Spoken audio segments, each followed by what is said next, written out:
সারা বেগন এই ধরনের ঘটনার তীব্র নিন্দা জ্ঞাপন করি, সার্বিকভাবে তীব্র নিন্দা জ্ঞাপন করি এবং ভবিষ্যতে যেন এই ধরনের ঘটনা চট্টগ্রামের বুকের মধ্যে আর না ঘটে।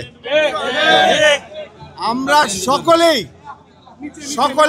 এই চট্টগ্রামবাসীর দাবি যেন এই ধরনের নৃশংস ঘটনা আর যেন চট্টগ্রামের বুকে না ঘটে।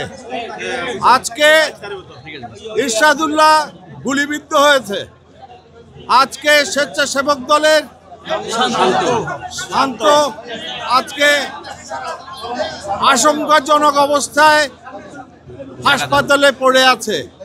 কেন, কার জন্য? আমরা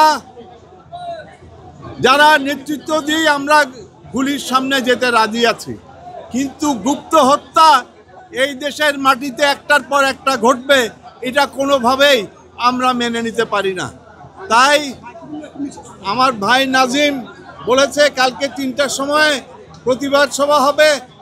আমার সঙ্গে এখানে আছে যুবদলের নেতা শাহেদ, তারা সকলেই কালকে উপস্থিত থাকবে এবং আপনারা প্রতিবাদ সভায় উপস্থিত হয়ে জোর গলায় একই কণ্ঠে আওয়াজ তুলবেন যে কি এই ধরনের ন্যাক্কারজনক ঘটনা যেন আর চট্টগ্রামের মাটিতে না ঘটে।